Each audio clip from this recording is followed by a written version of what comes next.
Meanwhile, So all the obviously, little scholars are praising him at the same time. at the same time. So that by the way, that I can say that was a major factor to me being guided to Salafiyyah. Why? Because it opened my eyes to the lies of the Hizbis.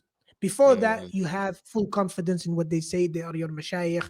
You don't think they would lie. When they openly lie to you about Shaykh Rabīʿ like that, for example, and I come across a book on that topic, yes, and I take that book to them and they have nothing to say about it. When they try to paint me a picture as if Shaykh Rabīʿ is some kind of misguided individual who all the scholars warn against, that opened my eyes, opened my heart to accepting more of what comes from the other side. Which, alhamdulillah, So you actually took the book to them? You actually took it, brought it to them, and said, "Hey, this yeah, is a yeah, book of yeah, all the major scholars. You yeah. I guys was like, follow." yeah, look, yeah, I was like, look, this is what Shaykh bin Baz said. This is what Shaykh Albani said. What are you guys talking about? What did they say? You know, there's nothing. There's nothing they can say, right? Subhanallah. Because they can't dismiss these scholars, right? Neither do they have, and this is the point. Look, we're not saying that just because an individual has tazkiyah from scholars, khalas. No, someone can change. Of course. The scholars might not be aware of his situation. So I would say to them, look, I'm open. Tell me, yes, what has he done? What has he innovated into the religion, right? Such that I can dismiss all of these tazkiyat. Nothing.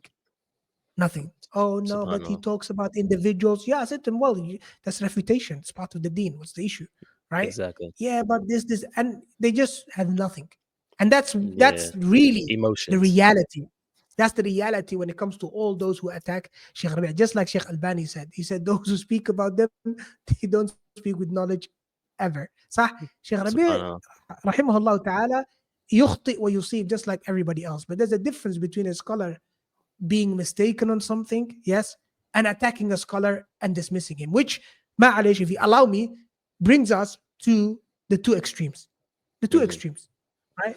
One extreme, which is Shaykh Rabīʿ having the status that he has, right? You have to agree with everything that he says. That's one extreme. All right. The other extreme being that if Shaykh Rabīʿ is mistaken on an individual, or I don't agree with him on an individual, I have to dismiss him altogether, and now I have to hate him or rally against him, or I have to, dismiss him and anybody who defends him. La, they're two extremes. And the best example that I can show you, the middle path, subhanallah, I've seen it with my own eyes on Thursday when I went to the janazah. I went to the janazah. Who do I see being pushed in a wheelchair at the janazah, attended the janazah, took time out to come to the janazah at a very, very old age? Shaykh Abdul-Muhsin Abbad. Right? And it's known that Shaykh Abdul-Muhsin Abbad, Hafidhahullah ta'ala, there are certain refutations or redud of Shaykh Rabīʿ that he didn't agree with. Which is okay. Right? He didn't agree with certain people that Shaykh Rabīʿ has refuted.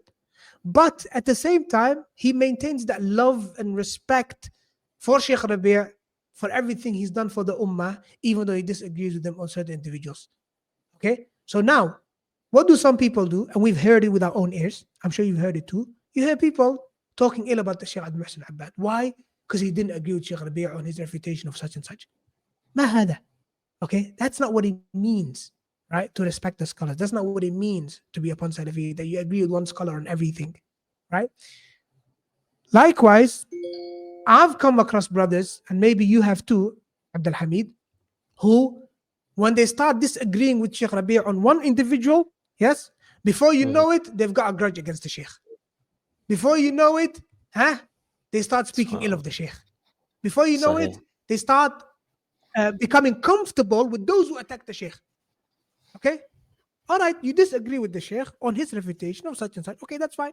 All right, it could be, we can disagree on individuals and their situations. There's a difference between the haqq and difference between that individual person.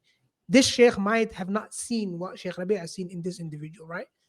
Fine. But why the wala and the bara? Why the attack? Why all of a sudden, yes, take part in sittings where Shaykh Rabīʿ is being vilified and where he's being attacked, where he's being, backbitten? Who gave you that permission? Who gave them that permission? Even if they disagree with the Shaykh.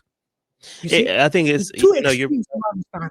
yeah, you're also touching on an important point where people don't separate between yani the mas'ala, right? Talking about the mas'ala in which somebody may have a difference of opinion on, keeping that particularly separate from people's personal emotions, and people get emotionally invested in some of these things. Oh, he spoke about my Yeah, sheikh and he spoke about this, you know what, we're against him and whoever else is with him, right? And we have the same yeah, thing, like you said, on the opposite side when it comes to everything a particular sheikh may say is haq. And now, oh, he doesn't take the position or the ra'i, right? The opinion of the sheikh. So now yeah, he's off of it. And everybody who's with him yeah. who opposes that. Allahumma musta'an. Allah protect us. Two extremes.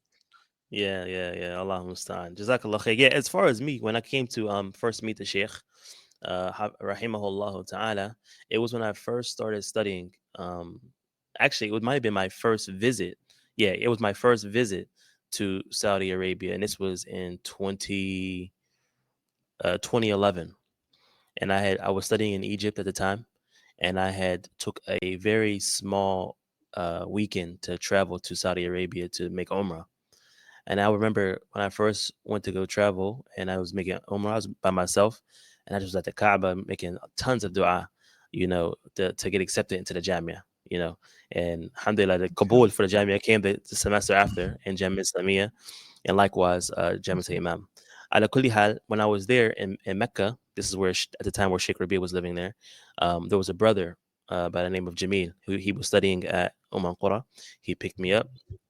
We went around to try to do the application process at Qura in Mecca, and then later that evening, we had attended a lesson with Sheikh Rabīʿ, and that was the first time I had met him. And then ever since then, when I later came back to study in the Mamlaka, when I was whether in Medina or Mecca or Riyadh, I would come make Umrah and hang out with the brother for some time, visit the brother and his family, and then we'd always make sure we go and visit Sheikh Rabīʿ and attend the lessons. That's where I met Sheikh Ahmed Bazmoon, and others from the Mashayikh who would also be there attending. I think at the time Sheikh Ahmed Bazmoon was reading for the Sheikh Rabīʿ. If I'm not mistaken, it was Yeah, yeah. probably Ma'arij al-Qabul, if I'm not mistaken. Yeah, Ma'arij was Right. his Friday class. Yeah. When they moved to Aywa, Medina, ahsan. Sheikh Al took over that Yeah. class. MashaAllah. Now, MashaAllah.